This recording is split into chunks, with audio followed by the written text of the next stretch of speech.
Welcome guys, welcome to Uttarakhand classes. आज हम गढ़वाल के परमार वंश के एमसीक्यूज पार्ट 5 पर डिस्कस करने वाले हैं।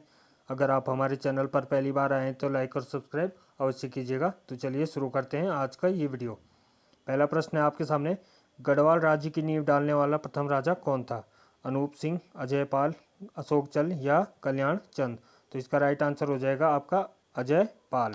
तो गढ़वाल का जो संस्थापक थे अजय पाल, इनको राहुल शंकरतयन ने माना है।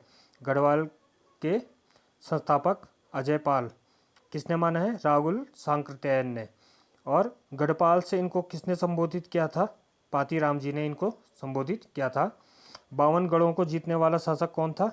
तो अजय पाल ही था। देवलगढ़ से श्रीनगर जो राजधानी इन्होंने स्थानांतरित की थी, ये की थी आपकी 1517 में। और वहीं इन्होंने देवलगढ़ में अपनी कुलदेवी राजराजेश्वरी का मंदिर भी बनवाया था। और सरोला ब्राह्मणों की नियुक्ति करने वाला शासक भी कौन था? अजय पाल ही था। और गढ़वाल का अशोक भी अजय पाल को ही कहा जाता है। चलते हैं अगले प्रश्न की ओर। अगला प्रश्न है, श्रीदेव सुमन कब शहीद हुए थे? 24 जुलाई 1943, 22 जुलाई 1944, 24 जुलाई 1944 या 25 जुलाई 1944? तो इसका राइट आंसर हो जाएगा आपका ऑप्शन नंबर डी, 25 जुलाई 1944। तो इनके समय जो टिहरी के शासक थे वो थे नरेंद्र शाह। चलते हैं अगले प्रश्न की ओर। अगला प्रश्न आ चुका है आपके सामने, गढ़वाल से जजिया कर समाप्त करने के लिए औरंगजेब के दरबार में किसे भेजा गया था? पुरिया नैथाणी, उमा नैथाणी या रुद्रचंद या ललित नैथाणी को? तो इसका राइट आंसर हो जाएगा आपका ऑप्शन नंबर ए, पुरिया नैथाणी। चलते हैं अगले प्रश्न की ओर। गढ़वाल जन जागरण का पितामह कहा जाता है? तो गढ़वाल जन जागरण का पितामह किसे कहा जाता है? तारादत्त गैरोला, रमेश गैरोला, डबराल या बद्रीदत्त पांडे? तो इसका राइट आंसर हो जाएगा आपका तारादत्त गैरोला। चलते हैं अगले प्रश्न की ओर।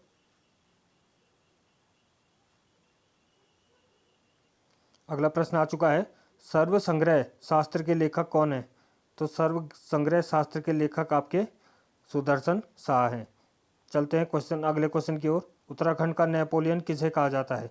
कनकपाल, अजय पाल, कीर्ति शाह या प्रताप शाह को? तो उत्तराखंड का नेपोलियन किसे कहा जाता है? कीर्ति शाह को। किसको कहा जाता है? कीर्ति शाह को। अगला क्वेश्चन है, गढ़वाल नाम किस वर्ष अस्तित्व में आया? गढ़वाल नाम किस वर्ष अस्तित्व में आया? 1504, 1512, 1515 या 1517? तो इसका राइट आंसर हो जाएगा आपका ऑप्शन नंबर सी, 1515 में। चलते हैं अगले प्रश्न की ओर। अगला प्रश्न आ चुका है आपके सामने, गढ़वाल में परमार वंश का शासनकाल 888 ईस्वी से कब तक रहा था? अगस्त 1946, अक्टूबर 1940, अगस्त 1949 या सितंबर 1945? तो इसका राइट आंसर हो जाएगा आपका अगस्त 1949 में। चलते हैं अगला प्रश्न की ओर, जो कि 96 नंबर का क्वेश्चन है। नाला पानीगढ़ किस जनपद में स्थित है? नाला पानीगढ़ किस जनपद में स्थित है? इसका राइट आंसर क्या हो जाएगा? Option number A, Dehradun. चलते हैं अगले प्रश्न की ओर। अगला प्रश्न आ चुका है, इस प्रश्न का उत्तर आप मुझे कमेंट बॉक्स में देंगे। किस गढ़ को गढ़वाल का बारदोली कहा जाता है? कुजूड़गढ़, सावलीगढ़, लोहागढ़ या कोटागढ़? तो इसका आंसर आप मुझे कमेंट बॉक्स में देंगे। चलते हैं अगले प्रश्न की ओर, जो कि 98 नंबर का है। गढ़वाल का हुमायूं किसे कहा जाता है? प्रद्युमन शाह, सुदर्शन शाह, अमोघ भूति या सोमचंद? तो गढ़वाल का हुमायूं कहा जाता है आपके प्रद्युमन शाह को। इन्होंने कुमाऊं और गढ़वाल दोनों पर शासन किया था, तो इसलिए इन्हें गढ़वाल का हुमायूं भी कहा जाता है। चलते हैं अगले प्रश्न की ओर। अगला प्रश्न है, रत्न कवि का वास्तविक नाम क्या है? Option A Ratna Bahuguna, option B Ramesh Bahuguna, option C Dheeraj Bahuguna या ऑप्शन डी राम बहुगुणा? तो इसका राइट आंसर हो जाएगा option number A, Ratna Bahuguna. तो रत्न कवि का जो वास्तविक नाम था वो था रत्न बहुगुणा। चलते हैं अगले प्रश्न की ओर, जो कि 100वें नंबर का क्वेश्चन है। अगला प्रश्न आ चुका है आपके सामने, भक्त दर्शन ने किसकी तुलना रविंद्रनाथ टैगोर से की थी?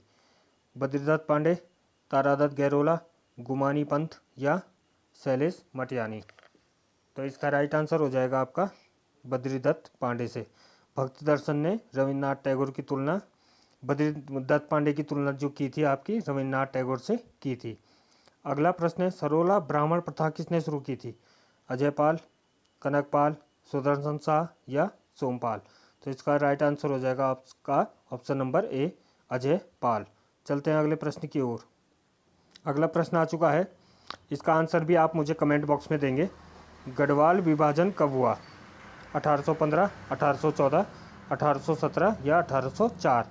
तो इसका आंसर भी आप मुझे कमेंट बॉक्स में देंगे। चलते हैं अगले प्रश्न की ओर। अगला प्रश्न है, टिहरी रियासत ने किस वर्ष अपना वन विभाग स्थापित किया? टिहरी रियासत ने कब अपना वन विभाग स्थापित किया? 1998, 1921, 1885 या 1884। तो इसका राइट आंसर हो जाएगा ऑप्शन नंबर डी, 1884 में टिहरी रियासत ने अपना वन विभाग स्थापित किया था। चलते हैं अगले प्रश्न की ओर। अगला प्रश्न आ चुका है, टिहरी के किस शासक की मृत्यु दीपावली के दिन हुई थी? सुदर्शन शाह, मानवेंद्र शाह, उपेंद्र शाह या महिपति शाह। तो इसका राइट आंसर हो जाएगा मानवेंद्र शाह। चलते हैं अगले प्रश्न की ओर। टिहरी घंटाघर कीर्ति शाह ने किसकी याद में बनाया था? तो टिहरी घंटाघर जो है कीर्ति शाह ने महारानी विक्टोरिया की याद में बनाया था। चलते हैं अगले प्रश्न की ओर। अगला प्रश्न आ चुका है आपके सामने, कवि मौलाराम के वंशज किस वंश से संबंधित थे? नंदवंश, तोमर वंश, नागवंश या सूर्यवंश। तो इसका राइट आंसर हो जाएगा ऑप्शन नंबर बी, तोमर वंश। अगला प्रश्न है, मुगल शहजादा जिसने श्रीनगर गढ़वाल में आश्रय लिया था? सुलेमान सिको, औरंगजेब, मौलाराम या इनमें से कोई नहीं। तो इसका राइट आंसर हो जाएगा सुलेमान सिको। ये किसका पुत्र था? दारा सिको का पुत्र था सुलेमान सिको। चलते हैं अगले प्रश्न की ओर। अगला प्रश्न आ चुका है आपके सामने, पुराने समय में टिहरी को क्या कहा जाता था? धुनार बस्ती, पंवार बस्ती, शाह बस्ती या राज बस्ती। तो इसका राइट आंसर हो जाएगा आपका, प्राचीन समय में टिहरी को धुनार बस्ती के नाम से जाना जाता था। तो आज का आखिरी प्रश्न है, गढ़वाल के इतिहास में झांसी की रानी किसे कहा जाता है? सती रानी, जिया रानी, महारानी गुलेरिया या तीलू रौतेली। तो इसका राइट आंसर पता हो गई आपको, option number D, Teelu Rauteli. तो आई होप गाइस आप सबको ये वीडियो अच्छा लगा होगा। आप लाइक और सब्सक्राइब अवश्य कीजिएगा अपने फ्रेंड्स के साथ। Thanks for watching, have a nice day everyone, thank you.